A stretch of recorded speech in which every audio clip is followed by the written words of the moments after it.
കണ്ടതൊന്നും വിശ്വസിക്കാൻ പറ്റുന്നില്ല എനിക്ക്. ഒക്കെ പെട്ടെന്നങ്ങ്.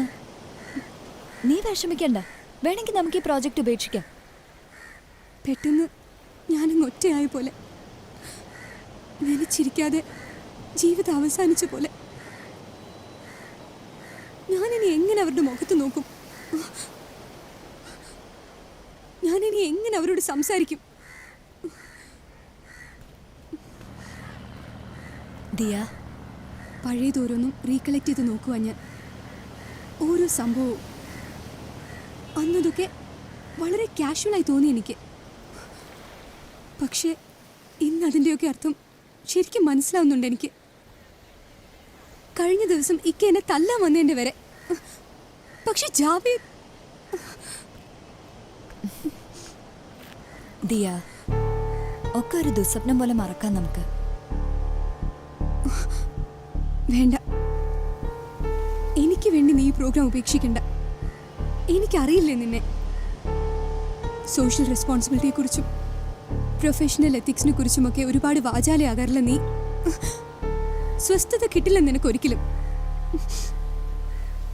ജീവിതകാലം മുഴുവൻ ഈ പാപഭാരവും പേറി നടക്കേണ്ടി വരും നിനക്ക്. ദിയ, ഒക്കെ സംഭവിച്ചു കഴിഞ്ഞതാ. എനിക്കായിട്ട് ഇതൊന്നും തിരുത്താൻ കഴിയില്ല. ഇക്കയോടും ബാപ്പയോടും ഇതിനെക്കുറിച്ചൊക്കെ സംസാരിക്കാൻ തന്നെ എനിക്ക് പേടിയാ. ഇന്നല്ലെങ്കിൽ നാളെ എല്ലാം പുറത്തു വരും. അത്രയും കാലം ഈ രഹസ്യവും താങ്ങി നടക്കാൻ പറ്റില്ല എനിക്ക്. എനിക്ക് ഭ്രാന്ത് പിടിച്ചു പോകും. ഒക്കെ തകർന്ന് തരിപ്പണായിക്കോട്ടെ, എനിക്ക് പറ്റില്ല ഇതിനൊന്നും കൂട്ടി നിൽക്കാൻ. നീ ഇത് ഫോളോ അപ്പ് ചെയ്യണം. എല്ലാരും കാണട്ടെ ഇതൊക്കെ.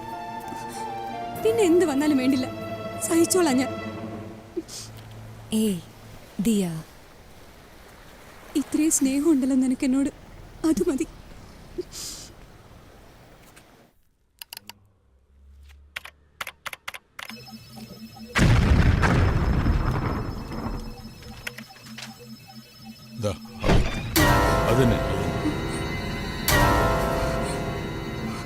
എന്താ ദിയ?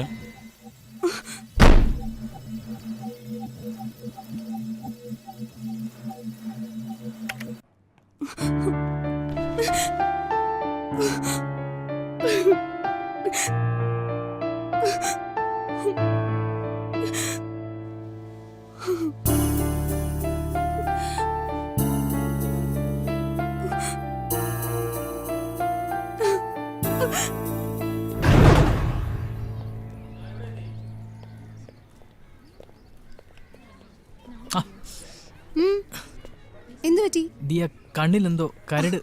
എവിടെ നോക്കട്ടെ.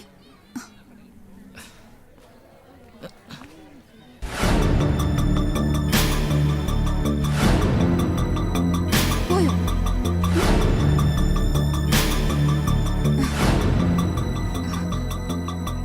ഇക്ക, ഇത് ജാവേദ്. എന്റെ കോളേജില് ന്യൂറോളജിയിലെ MD ചെയ്യുന്നു. ജാവേദ്, ഇതെന്റെ ബ്രദറാ. ഹലോ. ഹലോ. കണ്ടതിൽ സന്തോഷം. ഇങ്ങോട്ടിരിക്കാം.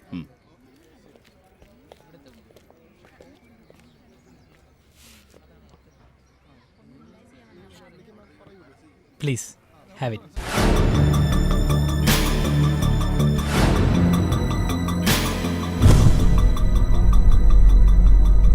Javed Muhammad, the great freedom fighter Muhammad Hussain മഹമൂദിന്റെ പുത്രനും മതപണ്ഡിതനുമായ മാലിക് മുഹമ്മദിന്റെ മകൻ. ഇങ്ങനെ ഒരു കഥാപാത്രത്തെക്കുറിച്ച് നീ എന്തെങ്കിലും പറഞ്ഞതായിട്ട് എനിക്കോർമ്മയില്ല. എന്താ, ഒരു പ്രേമത്തിന്റെ കോള് വല്ലതും ഉണ്ടോ? സത്യം പറയല്ല നീ, നിനക്ക് അയാൾ നല്ലതുപോലെ ചേരുന്നുണ്ട്. എ പെർഫെക്റ്റ് ജോഡി. ഒന്ന് ശ്രമിച്ചു നോക്ക്. എന്താ?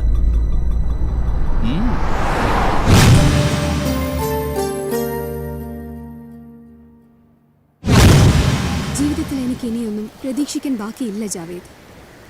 എൻ്റെ ബാപ്പയൊക്കെയും തീവ്രവാദികളുടെ ബുദ്ധി കേന്ദ്രമാണെന്ന് അറിഞ്ഞ നിമിഷം ഞാൻ മരിച്ചു. ഞാനിതൊക്കെ എവിടുന്ന് അറിഞ്ഞു എന്ന് മാത്രം നീ എന്നോട് ചോദിക്കരുത്. നിന്നെ ഒരിക്കലും അവരുടെ കൂട്ടത്തിൽ സങ്കല്പിക്കാൻ പോലും എനിക്ക് പറ്റില്ല. അവരോട് ഇതേക്കുറിച്ചൊന്നും സംസാരിക്കാൻ പോലും എനിക്കാവില്ല. എനിക്ക് ആശ്രയിക്കാൻ നീ മാത്രമേ ഉള്ളൂ. നീ തിരിച്ചു വരണം. നരകത്തിലേക്കാണ് ജാവേദ് നിന്റെ ഈ യാത്ര. അറിയാത്ത കാര്യങ്ങളെക്കുറിച്ചാണ് നീ സംസാരിക്കുന്നത്. എൻ്റെ വഴിയെക്കുറിച്ച് എനിക്ക് സംശയങ്ങളില്ല. അങ്ങേറ്റം കൺവിൻസ്ഡാണ് ഞാൻ ആ കാര്യത്തിൽ. സത്യത്തിൽ നിന്നോടാണ് ഞാൻ ഇതിനൊക്കെ നന്ദി പറയേണ്ടത്. നീയാണ് എനിക്ക് വഴി തുറന്നു തന്നത്. നിന്റെ ബാപ്പയും ഇക്കയും കാണും വരെ ഞാനൊരു അന്ധനായിരുന്നു. പരമകാരുണ്യനായ ദൈവത്തിൻ്റെ വചനങ്ങളിലേക്ക് കണ്ണും കാതും തുറന്നു വയ്ക്കാൻ പ്രേരിപ്പിച്ചത് അവരാണ്. അങ്ങനെ എൻ്റെ അജ്ഞത നീ. ലോകമെമ്പാടും ചൊരിയപ്പെടുന്ന മുസൽമാരുടെ ചോര ഞാൻ കണ്ടു. അവിശ്വാസികളുടെ പടയോട്ടങ്ങൾ, അലംഘനീയമായ 2 പാഠങ്ങൾ ഞാൻ പഠിച്ചു. സ്വയം സംശയിക്കാതിരിക്കുക, ദൈവവചനങ്ങൾ ചോദ്യം ചെയ്യാതെ അനുസരിക്കുക. നിർത്തു ജാവേദ്. നാണമാവുന്നില്ലേ നിനക്ക് ഇങ്ങനെയൊക്കെ ചിന്തിക്കാൻ? വെറുപ്പല്ല, സ്നേഹമാണ് മതത്തിന്റെ സന്ദേശം. ബുദ്ധി കൊണ്ടും ചിന്ത കൊണ്ടും നീ എന്നെക്കാൾ എത്രയോ ഉയരത്തിലാണ്. എന്നിട്ട് നീ നരഭോജികളുടെ ചിന്തകളിൽ വീണല്ലോ.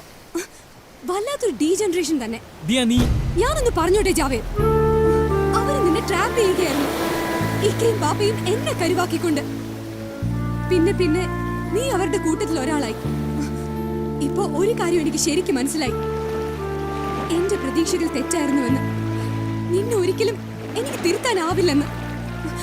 നീ ഒന്നും മറക്കണ്ട ജാവേദ്. ഒരു വലിയ ദുരന്തം നിന്നെ കാത്തിരിക്കുന്നുണ്ട്. ഞാൻ ഇനി നിന്നെ ശല്യപ്പെടുത്തില്ല. ഞാൻ പോകുന്നു. നീ തീവ്രവാദത്തിന്റെ വഴികൾ ഉപേക്ഷിക്കാതെ ഇനി നമ്മൾ തമ്മിൽ കാണലുണ്ടാവില്ല. സത്യം. ഒരപേക്ഷ, നീ ഇതൊന്നും ആരോടും പറയരുത്. നിന്റെ ഈ പുതിയ അറിവ് നീ ഇതൊക്കെ അറിഞ്ഞെന്ന് മറ്റാരും അറിയാതെയും ഇരിക്കട്ടെ. നിന്റെ ബാപ്പയും മിക്കയും പോലും.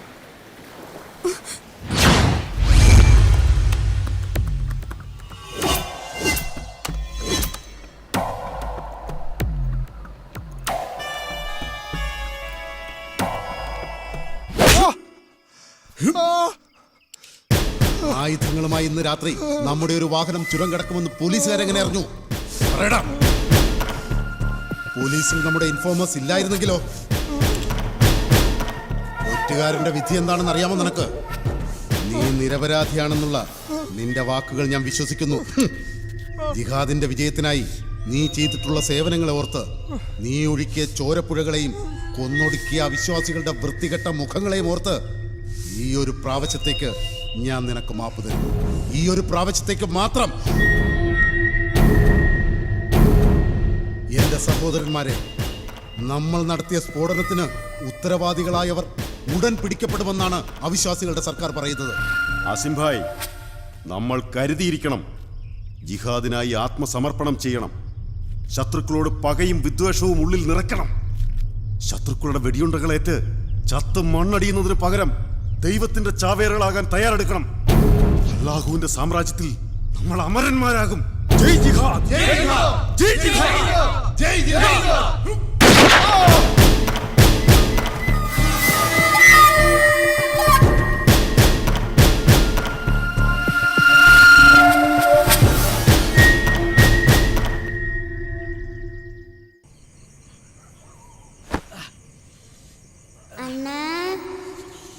இன்னும் கொஞ்சம் சாப்பிடுமா. போதும்ண்ணா. சாப்பிடுமா. இன்னும் கொஞ்சோண்டு தான் இருக்கு. சீக்கிரம் சாப்பிடு.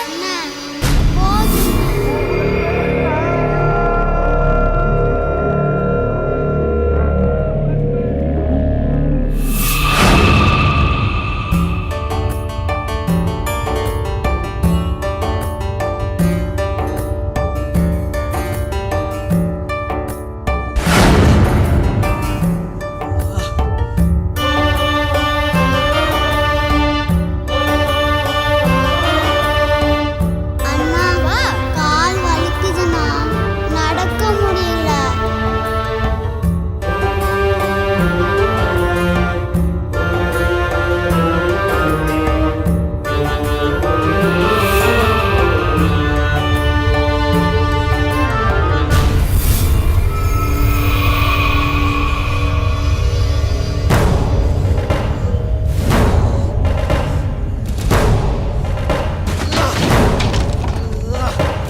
cause of death should be brain damage.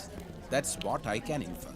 Often theories are very different. Sir ബുക്കിലുള്ളത് Of course, ബുക്കിലുള്ള വിവരങ്ങൾ ഇഗ്നോർ ചെയ്യേണ്ട പ്രൊഫസർ കാര്യം. ഇതാണെന്ന് തോന്നുന്നു. But practical things have to be given more importance.